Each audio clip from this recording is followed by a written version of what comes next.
राम दोस्तों, जटायु ने दशरथ जी को शनि देव के कोप से बचाया। सुनिए, श्री राम जटायु के दस्तक पुत्र थे। गिद्धराज जटायु कहते हैं, प्रभु आपके दर्शनों के लिए प्राण रोक रखे थे, कृपा निधान, अब ये चलना ही चाहते हैं। उत्तर में भगवान श्री राम कहते हैं कि उत्तर में श्री राम जी गिद्धराज जी को कहते हैं कि हे चराचर जगत के स्वामी, आप समय मेरे नेत्रों के विषय होकर मेरे सामने खड़े हैं। फिर हे नाथ, किस कमी की पूर्ति के कारण मैं अपने प्राणों को रखूं?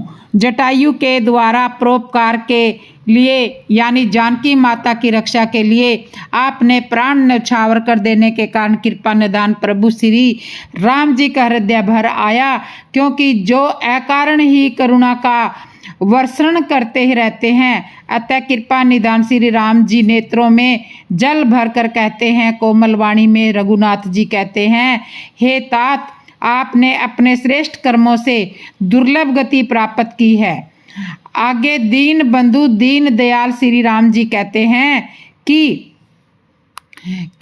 कि जिसके मन में दूसरों का हित बसता है, उनके लिए इस जगत में कुछ भी दुर्लभ नहीं है। हे तात, शरीर छोड़कर आप मेरे परम धाम में जाइए। आपको पूर्ण काम है, आप तो पूर्ण काम है और मैं आपको क्या दे सकता हूँ, यानी आप तो सब कुछ प्राप्त कर चुके हैं। परम भक्त जटायु और अंतर्यामी श्री राम जी का यह प्रसंग भक्तों के हृदय को गदगद कर देने वाला है। परमात्मा जटायु ने दिव्य स्वरूप धारण किया और पीताम्बर पहनकर वे समय श्री हरि का रूप धरकर अखंड भक्ति का वर मांगकर गिद्धराज जटायु श्री हरि के परम धाम को चले गए। श्री राम जी ने उन्हें अपने पिता के समान जानकर समय अपने हाथों से जटायु की अंत्येष्टि क्रिया की। श्री रघुनाथ जी बहुत ही कोमल चित्त के हैं, जिसे कृपालु राम जी के योगियों और मुनिजनों को ही भी है यह दुर्लभ गति प्रदान की है। प्रसंग में आगे दिवाधिदेव भगवान शंकर जी कहते हैं, हे पार्वती, वे लोग बहुत अभागे हैं जो भगवान को छोड़कर विषयों में अनुराग करते हैं। परम पद्म पुराण के अनुसार जटायु के ज्येष्ठ पुत्र श्री राम जी को ही माना जाता है। जटायु के दत्तक पुत्र थे श्री राम जी। तब श्री राम जी के हाथों से ही जटायु की अंत्येष्टि होना उचित ही है। पद्म पुराण की कथा के अनुसार एक बार की बात है कि शनिदेव की वक्र दृष्टि अयोध्या जी पर पड़ी। उस समय अयोध्या में दशरथ जी का शासन था। राजा दशरथ जी ने अपनी प्रजा की दुर्दशा पर विचार करके शनिदेव से अपने राज्य पर कृपा दृष्टि बनाए रखने की कृपा के करने के आयोजन से समय ही शनिदेव के पास जाने का निश्चय किया और रथ के द्वारा शनि के लोक में पहुंच गए। शनिदेव ने राजा को आतिथ्य प्रदान किया परंतु समय उपस्थित नहीं हुए। दशरथ जी की विनय के पश्चात नीची दृष्टि किए हुए शनिदेव का आगमन हुआ और जब शनिदेव की तनिक सी दृष्टि ऊपर उठी, तब महाराज दशरथ जी उनकी कोप दृष्टि से जलने लगे। महाराज दशरथ उनकी कोप दृष्टि से जलने लगे, नीचे की ओर गिरने लगे।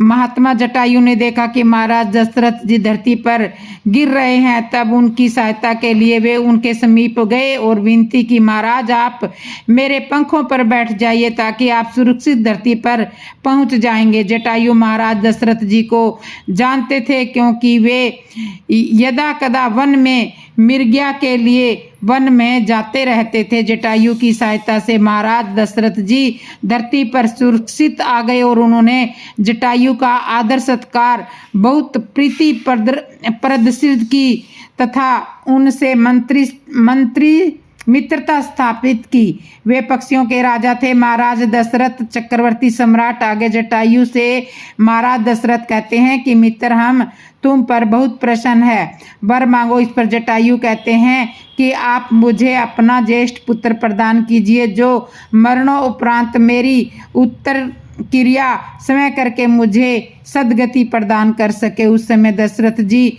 समय ही पुत्रहीन थे, सो वे संकोच में पड़ गए कि अब क्या किया जाए। उस काल में सभी लोग साधक हुआ करते थे, सभी लोग अत्याधुनिक शक्ति संपन्न हुआ करते थे। कुछ न कुछ भूत भविष्य काल का ज्ञान भी जन सामान्य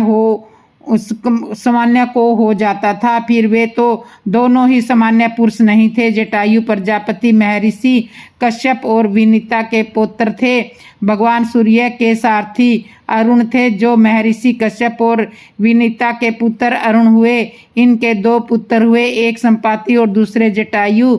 यशवी रघुवंश के महान कुल से महाराज दशरथ जी थे, अतः दोनों को भविष्य का कुछ न कुछ ज्ञात ही था। यदि मेरे पुत्र होंगे तब आपको मैं अपना ज्येष्ठ पुत्र आवश्यक प्रदान करूंगा। कालांतर में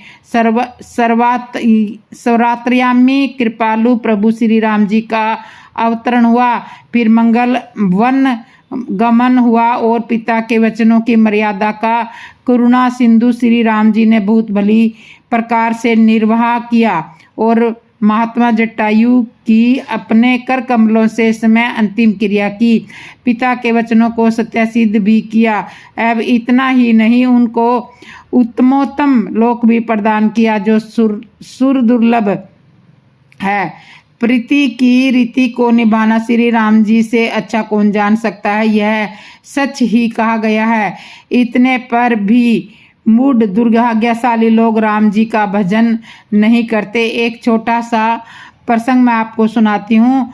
तो एक शरणागत भक्त की अवस्था क्या होती है। चित्रकूट में एक बार एक पत्तर पुत्र विहीन ठूठ पर भगवान की दृष्टि पड़ी।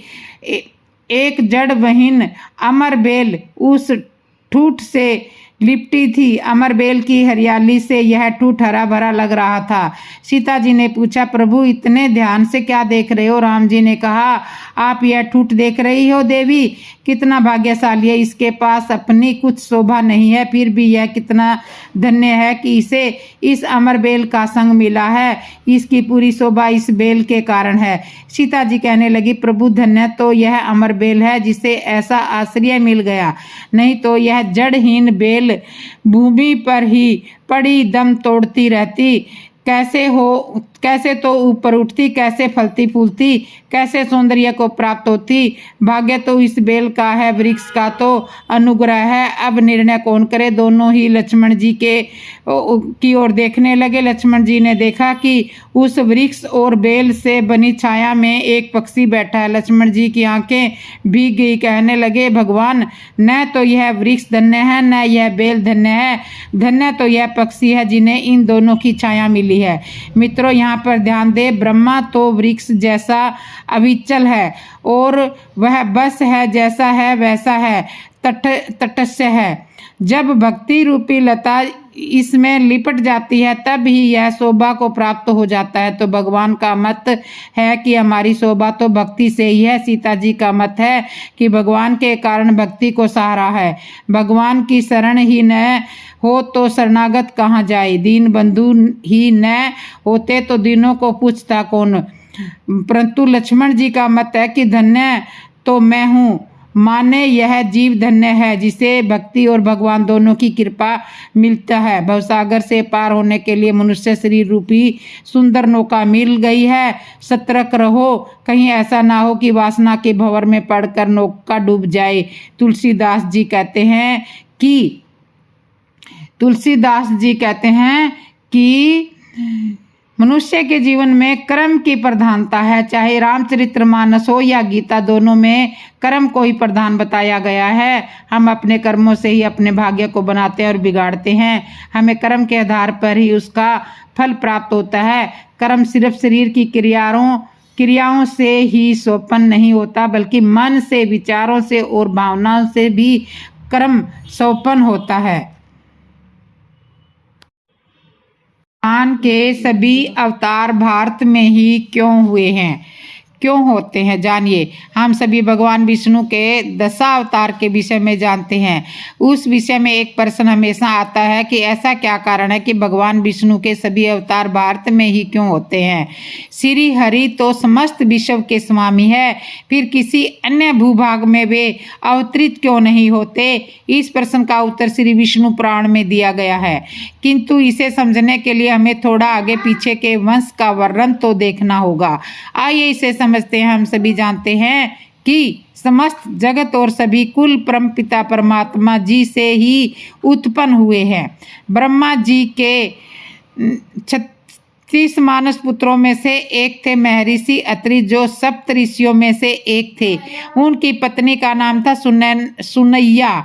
अनसुईया। उनकी पत्नी का नाम था अनसुईया ने त्रिदेवों को प्रसन्न करके उनके वंश से 3 पुत्र प्राप्त किए थे। ब्रह्मा जी के अंश से चंद्र, विष्णु भगवान के अंश से दत्तात्रेय और शंकर जी के अंश से दुर्वासा जन्मे। चंद्र ने प्रजापति दक्ष की 26 पुत्रियों से विवाह किया, किंतु उनके अतिरिक्त वे समय अपने गुरु बृहस्पति जी की पत्नी तारा पर आसक्त हुए। गुरु पत्नी गामी होने के कारण चंद्र को महापातक लगा, किंतु तारा से उनके एक अवध पुत्र हुए बुध।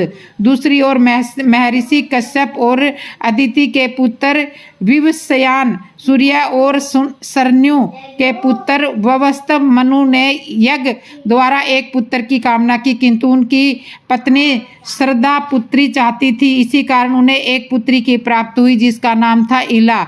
जब मनु ने यह देखा कि वे बहुत दुखी हुए क्योंकि वे पुत्र चाहते थे, तब महर्षि वशिष्ठ की कृपा से वो स्त्री सदयुगम नामक बालक में बदल गई। एक बार वो भूल वश भगवान शिव के वर्जित स्थान पर चली गई, जिसे महादेव का श्राप था कि यहाँ पर कोई भी आएगा तो वह स्त्री बन जाएगा। इस प्रकार सदयुगम पुनः स्त्री इला में परिवर्तित हो गया। तब भगवान शिव ने उसकी प्रार्थना पर उसे वरदान दिया कि वो 1 मास के लिए स्त्री रहेगा और फिर 1 मास के लिए पुरुष बन जाएगा। अपने स्त्री रूप में इला का विवाह चंद्र के पुत्र बुध के साथ हुआ, जिससे उन्हें पुरुखा नामक एक महान पुत्र की प्राप्ति हुई। पुरुखा ने आगे चलकर उर्वशी से विवाह किया। उन्हीं पुरुखा के पड़पोते नहुस पुत्र यदाति हुए, जिनके पुत्रों से ही सभी राजवंश चले। पुरुखा पहले चक्रवर्ती सम्राट बने और उन्होंने अपने साम्राज्य का नाम अपनी माता इला के नाम पर इलाव्रत रखा। वे इलाव्रत प्राचीन जम्बूद्वीप के एक वर्षों में से था और उस भूभाग के मध्य में प्रसिद्ध मेरु पर्वत स्थित था। प्राचीन खंड भारत, जिसे आर्यव्रत के नाम से जाना जाता है, जम्बूद्वीप के इसी इलाव्रत का एक भाग था। अब आते हैं मूल प्रश्न पर। विष्णु पुराण में लिखा है कि इलाव्रत की भूमि अत्यंत भाग्यशाली है, क्योंकि भगवान विष्णु के सभी अवतार इसी भूभाग में हुए हैं। यही कारण है कि भारतवर्ष को देवभूमि भी कहा जाता है, क्योंकि इस पावन भूमि पर देवता भी अवतरित होने के लिए लालायित रहते हैं। विष्णु पुराण में एक श्लोक आता है, अर्थात देवता भी स्वर्ग में यह गान करते हैं कि धन्य है वे लोग जो भारत भूमि के किसी भाग में उत्पन्न हुए हैं। वह भूमि स्वर्ग से बढ़कर है, क्योंकि वहाँ स्वर्ग के अतिरिक्त मोक्ष की साधना की जा सकती है। स्वर्ग में देवत्य भोग लेने के बाद देव मोक्ष की साधना के लिए कर्म भूमि भारत में फिर जन्म लेते हैं। यही कारण है कि भगवान विष्णु के सभी अवतार इस महान भारत भूमि पर ही होते हैं। मित्रों, हम सबको समय पर गर्व करना चाहिए और समय को भाग्यशाली माने कि आपने जम्बूद्वीप के इलाव्रत के भारतवर्ष में जन्म लिया है, जहाँ जन्म लेने हेतु समय देवता भी कठिन तपस्या करते हैं। वे अपने पिछले जन्मों के पुण्यों का ही प्रभाव माने कि आपने भारत की पवित्र भूमि पर जन्म लिया है। माता सीता विभीषण पर क्यों क्रोधित हुई थी, जानिए। अद्भुत प्रसंग सभी राम भक्त जरूर पढ़े। माता सीता विभीषण पर क्यों क्रोधित हुई थी? हनुमान जी ने राम नाम कीर्तन की साधना से भगवान श्री राम को अपने वशीभूत कर रखा है। कीर्तन माता सीता विभीषण पर क्यों क्रोधित हुई थी? अद्भुत प्रसंग सभी राम भक्त जरूर पढ़े। हनुमान जी ने राम नाम कीर्तन की साधना से भगवान श्री राम को अपने वशीभूत कर रखा है। कीर्तन की अति ऊंची अवस्था में पहुंचे हुए साधक का कण कण भगवान में हो जाता है। विभीषण ने रत्नों की माला बनाई और भगवान श्री राम की सभा में जाकर उन्हें भेंट दे दी। भगवान ने उस सुंदर माला को, जिसके प्रकाश और सौंदर्य में से सारे सभासद मुग्ध थे, अपने पास रखकर सभासदों से पूछा कि यह अनुपम माला किसे दी जाए। सभी सभासदों ने एक मत से कहा कि यह माला हनुमान जी को मिलनी चाहिए, क्योंकि भगवान को सबसे अधिक प्रिय हनुमान जी ही है। राज्याभिषेक समारोह के उपहार के रूप में समय प्रभु श्री राम ने वह माला हनुमान जी के गले में डाल दी। उस समय हनुमान जी भगवान की विजय व उनके सिंहासनी होने के उत्साह में राम नाम कीर्तन में मगन होकर नाच रहे थे। गले में माला डालने से उनका ध्यान टूट गया और उनकी दृष्टि माला पर गई। हनुमान जी के मुख के भाव थे, प्रभु ने ये क्या अद्भुत वस्तु दे दी, मैं इसका क्या करूँगा। हनुमान जी ने कंठ से वह मणिमाला निकाल ली और दोनों हाथों से मस्तक पर लगाया और राजसभा में एक किनारे पर जा बैठे। वे घुमा कर फिरा कर उन मणियों को देखने लगे। उसके किसी भी दाने पर उन्हें राम नाम अंकित नहीं दिखाई दिया। हनुमान जी उन बहुमूल्य मणियों को अपने लिए अनुपयोगी मानकर अपने ब्रिज के समान दांतों से तोड़ कर फेंकने लगे। सभा में सभी लोग हंसने लगे और किसी ने मंद स्वर में कहा, वानर इन रत्नों का मूल्य क्या जानेंगे। जिस वस्तु में राम नाम नहीं है, यह वस्तु तो 2 कौड़ी की भी नहीं होगी, उसके रखने से क्या लाभ। अयोध्या के भरे दरबार में यह बात हनुमान जी ने कही। विभीषण जी उन अमूल्य मणियों की दुर्गति सहन न कर सके। उन्होंने हनुमान जी से पूछा, आप देवताओं को भी दुर्लभ इन अत्यंत बहुमूल्य मणियों को क्यों नष्ट कर किए दे रहे हो? इसमें एक एक मणि सर्व की समस्त संपत्ति से अधिक मूल्यवान है। हनुमान जी ने उत्तर दिया, राम नाम रहित मणियां फोड़कर फेंकने लायक ही होती है।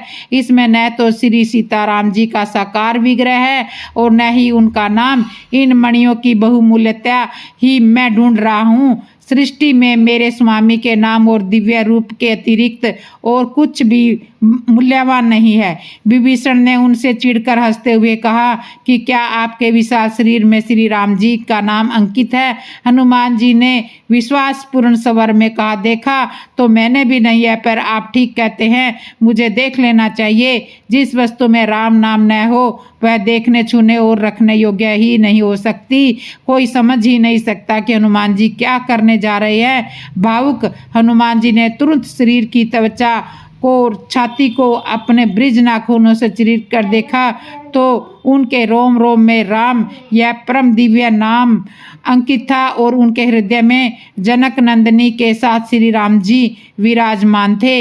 यह देखकर सभी आश्चर्यचकित रह गए। राजसभा में उपस्थित सभी के कंठ से निकला, विभीषण दौड़कर पवन पुत्र के चरणों में गिर गए। भगवान ने हनुमान जी को हृदय से लगा लिया।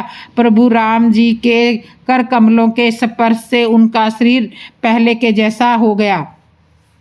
जनक नंदिनी ने रोष पूर्वक विभीषण को बंदी गृह में डालने को कहा, पर श्री राम ने विभीषण को यह कहते हुए क्षमा कर दिया कि ये राक्षस राज भी अपने ही हैं। हनुमान जी ने यह कहते हुए कि आपको यह पाषाण मूल्यवान लगते हैं, पृथ्वी पर पड़ी माला विभीषण की अंजलि में डाल दी। भगवान के भजन से बढ़कर मीठी चीज कोई हो ही नहीं सकती, इसलिए भक्त निरंतर भगवान के भजन में मस्त रहता है। वाल्मीकि रामायण के अंत में आता है कि भगवान श्री राम के सब धाम पधारने के समय हनुमान जी ने पृथ्वी पर तब तक रहना स्वीकार कर लिया तब तक कि राम कथा का अस्तित्व रहेगा। राम नाम के बल से असंख्य रूप धारण करने की सिद्धि प्राप्त होने से वे राम नाम रूपी रस के लिए जहाँ जहाँ राम कथा होती है वहाँ वहाँ सजल नेत्रों के साथ प्रेम सागर के हिलोरे लेते हुए विराजमान रहते हैं। लंका विजय के बाद श्री राम लक्ष्मण व सीता जी के साथ हनुमान जी अयोध्यापुरी आ गए। अवधपुरी में ही वे श्री राम की सेवा करते हुए निवास करने लगे। श्री हनुमान जी श्री राम के सिंहासन के पादपीठ के पास दक्षिण में वीरासन में बैठे रहते। भगवान श्री राम राज्याभिषेक के बाद एक दिन माता जानकी ने वात्सल्य भाव से हनुमान जी से कहा, कल मैं तुम्हारे लिए अपने हाथों से भोजन बनाकर खिलाऊंगी। हनुमान जी ने आनंद से कहा, आनंद का क्या कहना, जगन माता सीता समय अपने हाथों से भोजन बनाकर खिलाए, ऐसा सौभाग्य किसे मिलता है। दूसरे दिन जनक नंदिनी सीता ने अपने अनेक प्रकार के स्वादिष्ट भोजन बनाए हनुमान जी को आसन पर बिठाकर परोसने लगी। माता के स्नेह से भाव विभोर होकर हनुमान जी बड़े प्रेम से भोजन करने लगे। माता सीता को कुछ भी थाली में परोसती, एक ही बार में हनुमान जी मुख में चला जाता।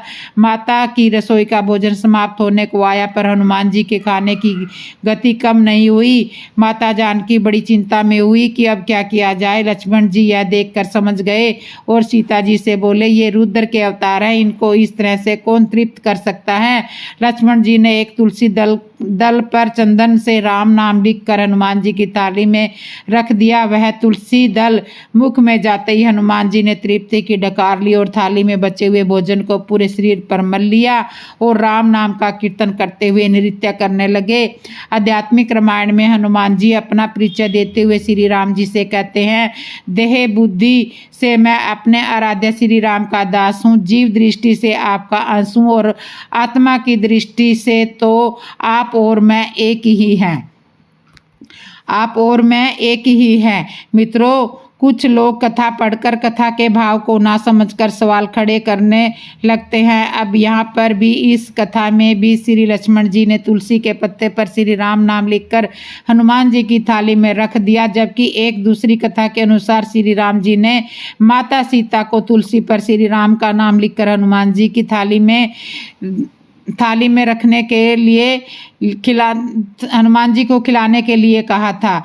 तो कई लोग कथा का भाव नहीं समझते, संशय करने के लिए उतर जाते हैं। जी का सहज स्वभाव सुनिए, राम जी का सहज स्वभाव कैसा था।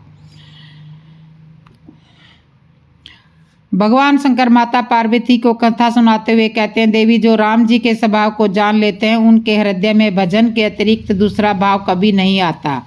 उनके मन से काम, क्रोध, लोभ आदि सारे विकार नष्ट हो जाते हैं। पार्वती जी ने कहा कि प्रभु राम जी के स्वभाव का वर्णन करिए। शिवजी जी बोले, देवी पहले राम जी का स्वभाव श्री राम जी के ही मुख से सुनिए। प्रभु राम अपने शरण में आए हुए विभीषण से अपना स्वभाव कहते हैं। अपना स्वभाव कैसे कहते हैं? श्री राम जी ने कहा, हे सखा सुनो, मैं तुम्हें अपना स्वभाव सुनाता हूँ जिसे काकभुसुंडी शिव जी और पार्वती जी भी जानती है। कोई मनुष्य संपूर्ण जड़ चेतन जगत का द्रोही हो, यदि वह भी भयभीत होकर मेरी शरण तक आ जाए तो मैं उसको अपना लेता हूँ, और मद मोह तथा नाना प्रकार के छल कपट त्याग दे तो मैं उसे शीघ्र साधु के समान कर देता हूँ। माता पिता, भाई, पुत्र, स्त्री, शरीर, धन, घर, मित्र और परिवार सब के ममता त्याग बटोरी, इन सब के महत्व रूपी तागों को बटोर कर और उन सब की एक डोरी बनाकर उसके द्वारा जो अपने मन को मेरे चरणों में बांध देता है, सारे संसारिक संबंधों का केंद्र मुझे बना लेता है। जो समदर्शी है, जिसे कुछ इच्छा नहीं है और जिसके मन में हर शोक और भय नहीं है, ऐसा सज्जन मेरे हृदय में कैसे बसता है जैसे लोभी के हृदय में धन बसता है। तुम सरीखे संत ही मुझे प्रिय है। मैं और किसी के निहोरे से देह धारण नहीं करता। मैं किसी और के नहोरे से देह धारण नहीं करता। जो सद्गुण भगवान के उपासक है, दूसरे के हित में लगे रहते हैं, नीति और नियमों में दृढ़ है और जिन्हें ब्राह्मणों के चरणों में प्रेम है, वे मनुष्य मेरे प्राणों के समान है। समय देव गुरु बृहस्पति देवराज इंद्र से कहते हैं, हे देवराज, श्री रघुनाथ जी का स्वभाव सुनो। वे अपने प्रति किए हुए अपराध से कभी रुष्ट नहीं होते, पर जो कोई उनके भक्त का अपराध करता है वह श्री राम की क्रोध अग्नि में जल जाता है। लोक और वेद दोनों में इतिहास कथा प्रसिद्ध है। इस महिमा को दुर्वासा जी जानते हैं कि किस प्रकार उनके भगत अम्बरीश को अकारण श्राप देने के कारण प्रभु ने ऋषि दुर्वासा पर अपना प्रचंड सुदर्शन चक्कर चला दिया था। अर्थात प्रभु अपने भक्तों को संकट से सदा रक्षण प्रदान करते हैं। हनुमान जी लंका में विभीषण जी को राम जी का स्वभाव बताते हैं कि हनुमान जी ने कहा, हे विभीषण जी सुनिए, प्रभु की यही रीति स्वभाव है कि वे सेवक पर सदा ही प्रेम किया करते हैं। मुझे देखिए, मैं एक वानर हूँ, कोई उच्च कुल का नहीं हूँ। मेरा लोग सुबह सुबह मुँह वानर का देख लेते हैं तो उनको दिन भर खाना भी नहीं मिलता। मेरा लोग सुबह सुबह वानर का नाम तक नहीं लेते हैं। हे सखा सुनिए, मैं ऐसा अधम हूँ, पर फिर भी श्री रामचंद्र जी ने मुझ पर भी कृपा की है। भगवान के गुणों का स्मरण करके हनुमान जी के दोनों नेत्रों में प्रेम आंसुओं का जल बहाया। अंगद को दूत बनाकर लंका में भेजते समय प्रभु समझाते हुए कहते हैं कि अंगद, शत्रु रावण से इस प्रकार बात करना कि मेरा काम भी हो जाए और उसका अहित भी ना हो। शत्रु के प्रति भी उसके हित की भावना रखना प्रभु का सहज स्वभाव है। काकभुसुंडी जी गरुड़ जी से राम जी का स्वभाव बताते हैं कि श्री रामचंद्र जी का सहज स्वभाव सुनिए, वे भगत में अभिमान कभी नहीं रहने देते, क्योंकि अभिमान जन्म मरण रूप संसार का मूल है और अनेक प्रकार के क्लेशों तथा समस्त शोक को देने वाला है। इसलिए कृपा निधि उसे दूर कर देते हैं, क्योंकि सेवक पर उनकी बहुत ही अधिक ममता है। वे गोसाई जैसे बच्चे के शरीर में फोड़ा हो जाता है तो माता उसे कठोर हृदय की भांति चीरा लगवा देती है। यद्यपि बच्चा पहले फोड़ा चिराते समय दुख पाता है और अधीर होकर रोता है, तो फिर रोग के नाश के लिए माता बच्चे की उस पीड़ा को कुछ भी नहीं गिनती, उसकी परवाह भी नहीं करती और फोड़े को चिरवा डालती है। तुलसीदास जी ऐसे ही उसी प्रकार श्री रघुनाथ जी ने अपने दास का अभिमान करके हित के लिए हर लेते हैं। तुलसीदास जी कहते हैं कि ऐसे प्रभु को भ्रम त्याग कर क्यों नहीं भजते। शिव जी बोले, देवी ऐसा स्वभाव हमारे प्रभु श्री राम जी का है। अब भला ऐसे भगवान को पाकर जो भजन भी न करे वह तो परम अभागा ही होगा। यह शुभ शंभु उमा सबादा, सुख संबादन सुमन विषादा, भज मन राम चरण सुखदाई। जय श्री राम। तो इस तरह का स्वभाव तुलसीदास जी ने रामायण में भगवान का बताया। भगवान का स्वभाव जो है बहुत ही सहज स्वभाव है, उनको गुस्सा तो कभी आता ही नहीं है। वो हमारे हित की बातें हमेशा किया करते हैं। तो काकभुसुंडी जी ने भी भगवान के स्वभाव की यही प्रशंसा की है। तो दोस्तों, आपको ये हमारी कथा कैसे लगी है, अच्छी लगी है तो कमेंट करके ज़रूर बताना। और जिसने भी मेरे चैनल को सब्सक्राइब नहीं किया वो सब्सक्राइब करना, लाइक करना, और आपको कैसी कथा सुननी है वो आप कमेंट में लिख करके आप अपना सुझाव भेज सकते हो। आप जैसे कहोगे मैं आपको वैसे ही कथा आपके सामने लेकर आऊँगी। और कमेंट में जय श्री राम जरूर लिख दिया करो दोस्तों, और नोटिफिकेशन बटन ज़रूर ऑन कर लो ताकि आने वाली हर नई वीडियो की नोटिफिकेशन आपको तुरंत मिल जाए और आप ऐसे ही सुंदर सुंदर कथाएं मेरे चैनल पर सुन सकें। तो इसके लिए नोटिफिकेशन बटन को ऑन कर लो। और जो नए आए हो चैनल पे वो चैनल को सब्सक्राइब ज़रूर कर लो और कमेंट में जय श्री राम ज़रूर लिख दो। तो एक बार जोर से बोलो, जय श्री राम, जय श्री राम, जय श्री राम दोस्तों, जय श्री राम। हर हर महादेव, हर हर महादेव। जय श्री राम, जय श्री राम, जय श्री राम, जय श्री राम, जय श्री राम, जय श्री राम, जय श्री राम, जय श्री राम, जय श्री राम। हर हर महादेव, हर हर महादेव। जय श्री राम, जय श्री राम, जय श्री राम।